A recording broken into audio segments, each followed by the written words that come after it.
零成本解决特斯拉的异响。大家好，我是廖子先生。上一次有车友跟我说解决了这里的异响，但是这里旁边还是会有一些异响啊。今天我们来解决这个旁边的异响。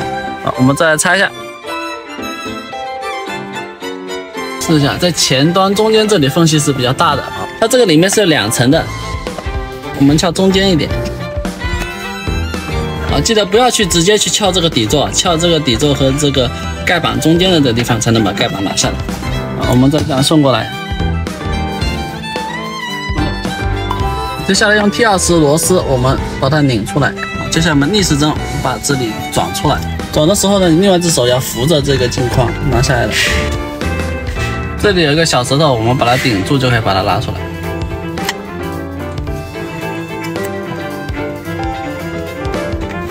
下板敲进去，把这里缝隙变大一点。缝隙变大之后，另外一只手也上来扣，用力一点。好，拿下来了。好，这里拿下之后，我们再来拿另外一边。这样的。接下来把这个放开来，这里是2个卡扣的，没关系的。下来，拿下来的这个呢，还是个植绒面的。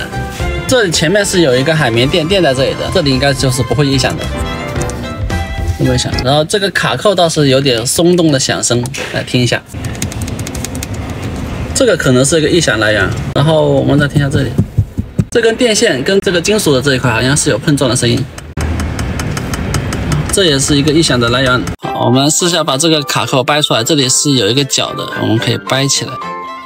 拿起来就是抠这个角，抠这个小石头就可以把它拿下来。好，我们给它艺术加工一下，我们就是用海绵条把这个卡扣旁边这里包起来，这样动的话就没有异响了。OK， 然后这里的4个卡扣我都已经贴好了，这样的话都不会异响。海绵条我就贴了上面这一点点啊，是接触的这个地方，还有中间这一点点啊，我怕影响它的散热，就是这里一点点就行了啊，这样的话就不会有异响的。这一块盖板其实还是有一点声音的，就是轻微的撞击玻璃的声音，因为它这个植绒它没有那么厚。就把它拆下来，拆的时候我们尽量把它这样按压一下，把它拔出来。好，这种盖板前面这里是顶住玻璃的，是没有异响的啊。那我们就贴这些侧边还有这个底下，这里有点接触的地方，我们把这里也贴住。这里就贴好的样子了啊，我们试一下。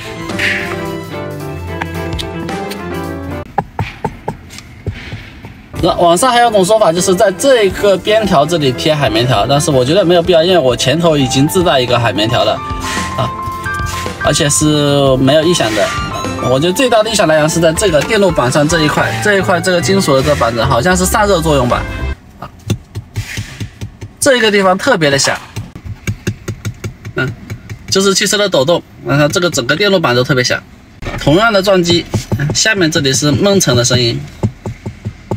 这里就很响，其他地方都不会响的，就是这一块电路板在响啊。我估计原因就应该是这个电路板它这个只有1个螺丝还是几个螺丝来固定的，就是固定的这个地方特别的小，然后它又是有点悬空的状态，就导致它这个异响会特别严重，或者是里面这个组装工艺造成的这个异响。这个估计只能去服务中心去解决了。评论区有没有大神可以告诉我这个板子这里的这个异响要怎么处理掉？以我们的能力，应该就是到这里就差不多了。啊，剩下的就交给服务中心还有评论区的大神了。啊，我们现在把它组装回去。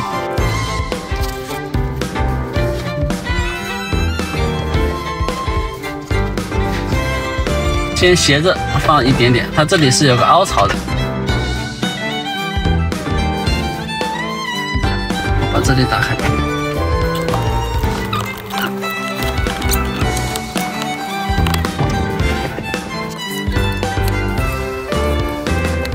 这整一个往前面推一推，然后再注意一下里面这个卡扣的位置是否对齐。我刚才很用力的把它往前推了，啊，现在就到了正轨了。